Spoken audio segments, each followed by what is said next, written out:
नमस्कार, खम्मा गणी, जय श्री कृष्णा।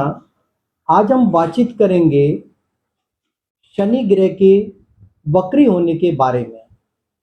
13 जुलाई 2025 को शनि ग्रह वक्री हो रहे हैं और 27 नवंबर तक ये वक्री रहेंगे। तो ऐसी परिस्थिति में मेष राशि के ऊपर क्या प्रभाव पड़ेगा? अब देखिए, सबसे इम्पोर्टेंट बात होती है कि वक्री है क्या। देखिए, आपने देखा होगा जितने भी ग्रह होते हैं ये सारे ग्रह सूर्य के चारों ओर चक्कर लगाते हैं। जब ये चक्कर लगाते रहते हैं तो सूर्य के जब कोई ग्रह नजदीक आ जाता है तो इसे हम बोलते हैं ग्रह का अस्त होना।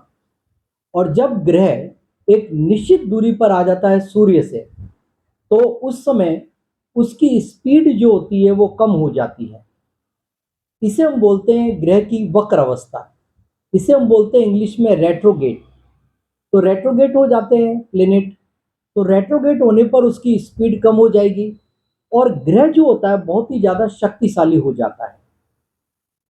ऐसा माना जाता है कि रेट्रोगेट ग्रह जो होते हैं वो काफी पावरफुल हो जाते हैं। तो अब देखिए, शनि 13 जुलाई को रेट्रोगेट हो रहे हैं। तो ऐसी परिस्थिति में मेष राशि के लोगों के ऊपर इसका क्या प्रभाव पड़ेगा? तो सबसे महत्वपूर्ण बात ये आती है कि अगर मैं देखूं तो 29 मार्च को शनि आपकी कुंडली के जो है 12वें भाव में आ गए। मेरा ये फल चंद्र राशि के ऊपर आधारित है। तो आपको साढ़े साथी का पहला चरण प्रारंभ हो गया। तो 29 मार्च से आपने देखा होगा आपके जीवन के अंदर काफी खर्चे बढ़ गए, मानसिक तनाव रहा, परिवार की स्थिति खराब रही। कुल मिला के देखा जाए तो ये समय जो था वो आपके जीवन में एक उथल पुथल मचाने वाला रहा, जिसमें इतनी सारी मानसिक पीड़ाएं आपको होने लगी कि पूछो मत। अब देखिए, 13 जुलाई को शनि वक्री अवस्था में आ जाएंगे तो धीरे धीरे आपका समय सुधरना चालू हो जाएगा। लेकिन इस समय तक, जब तक शनि वक्री हैं, आपको किन किन चीजों का ध्यान रखना है और क्या क्या आपको लाभ देकर के जाएंगे। अगर हम देखें तो आपकी कुंडली के अंदर शनि 10वें और 11वें घर के स्वामी हैं। 10वां घर होता है हमारे कर्मों का, जहां से हम जो कार्य करते हैं, चाहे व्यापार करें चाहे नौकरी करें। 11वां घर होता है हमारे प्रॉफिट का, गेन का, लाभ का। तो यहां से हम उसको लाभ को देखते हैं। अब शनि क्या करेंगे, जब ये वक्री हो जाएंगे तो ये टुवर्ड्स 11th हाउस की तरफ जो है मूवमेंट लेना चालू कर देंगे। तो ऐसी परिस्थिति के अंदर देखा जाए तो ये 11th हाउस के फल देने लगेंगे आपको।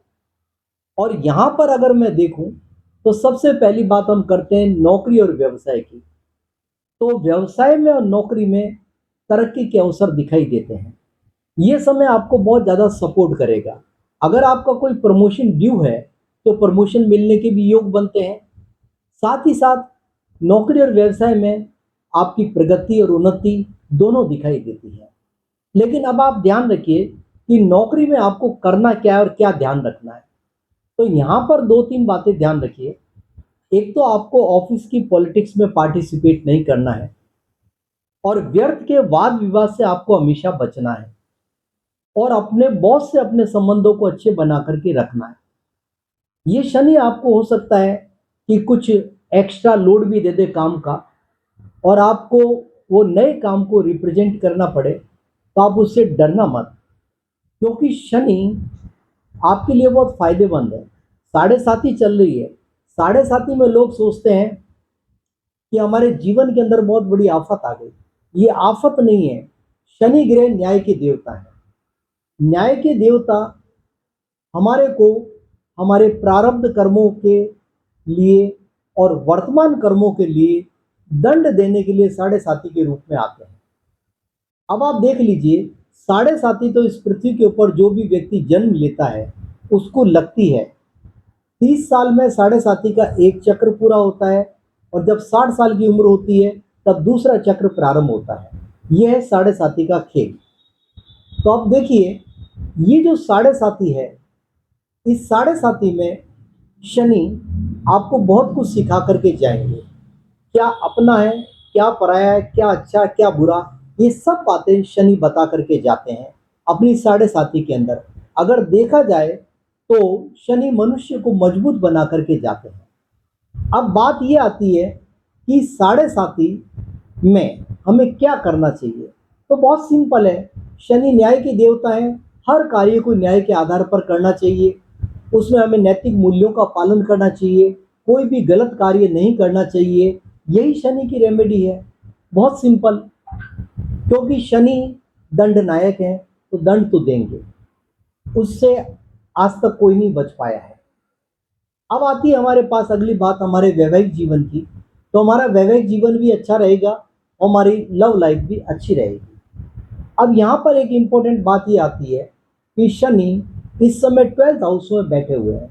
अगर आप विदेशों से व्यापार करते हैं, इंपोर्ट एक्सपोर्ट, या विदेश स्टडी के लिए जाना चाहते हैं, या किसी अन्य कार्य से जाना चाहते हैं, या आप पीआर के लिए संघर्ष कर रहे हैं, तो आपके ये सभी सपने साकार होते नजर आते हैं। तो इसमें एक तो सबसे बड़ा फायदा आपको मिल जाएगा विदेश से। तो शनि आपको विदेश से तो फायदा देंगे, लेकिन शनि की इस दशा में दो बातें आपको और ध्यान रखनी पड़ेंगी। एक बात तो आपको अपनी वाणी पर नियंत्रण रखना पड़ेगा, क्योंकि शनि की तीसरी दृष्टि आपके वाणी हाउस पर है। तो वाणी के अंदर आपको नियंत्रण रखना है। अगर आपने वाणी में कुछ कटु वचनों का प्रयोग किया तो आपके संबंध भी खराब होंगे, परिवार के अंदर माहौल भी खराब होगा। इसलिए वाणी पर आपको नियंत्रण रखना है। दूसरी बात आती है, शनि 12th में बैठे हैं तो आपका एक्स्ट्रा ऑर्डनरी एक्सपेंडिचर तो होगा, एक्स्ट्रा खर्च होंगे। ये खर्च हो सकता है आपका कोई मेडिसिन या कोर्ट केस में हो जाए। लेकिन यहाँ पर एक बहुत अच्छी बात है कि शनि जो है इस समय आपको कोर्ट केस से राहत देते हुए नजर आते हैं। लेकिन फिर भी थोड़ा ध्यान देना है कि आप किसी व्यर्थ के मामले में मुकदमे के अंदर ना उलझें। हमेशा बचने का प्रयास करें, अन्यथा आप फंस सकते हैं और आपके जीवन के अंदर काफ़ी परेशानी आ सकती है। ये बात थोड़ी ध्यान रखिए। काफ़ी महत्वपूर्ण बातें हैं जिनको मैंने आपके लिए लिया है, लेकिन यहाँ पर ध्यान रखिए कि शनि कभी कभी स्वास्थ्य में भी गड़बड़ी देते हैं, 12th हाउस में बैठे हुए हैं। तो ऐसी परिस्थिति के अंदर आपको शनि की रेमेडी के रूप में वॉक करिए, योगा करिए, और शनि के जो वैदिक मंत्र हैं या तंत्रोक्त जो मंत्र हैं उनको चैंटिंग करते जाइए रोजाना। अब आप देखिए, शनि ग्रह आपके लिए बहुत अच्छे होने लग जाएंगे। और अंत में मेरा आप सभी भाई बहनों से निवेदन, मेरे चैनल को सब्सक्राइब करिए, शेयर करिए, और आप अपने अच्छे कमेंट्स मेरे व्हाट्सएप नंबर पर दे सकते हैं। यदि आप में से किसी भाई बहन को अपनी जन्म पत्रिका दिखवानी है तो आप अपनी पूरी डिटेल भेज करके मेरे से एक क्वेश्चन फ्री में पूछ सकते हैं, और मैं 2-3 दिन में आपको इसका उत्तर दे दूंगा। बहुत सारे भाई बहन मेरे से कांटेक्ट में हैं और अक्सर वो मेरे से प्रश्न पूछते रहते हैं। तो आप भी आइए, और शनि ग्रह की अगर पीड़ा से आप बहुत ज़्यादा परेशान हो रहे हैं तो उसके लिए भी आप मुझसे संपर्क करिए। हो सकता है मैं आपको कुछ अच्छी चीज़ें दे सकूं। धन्यवाद।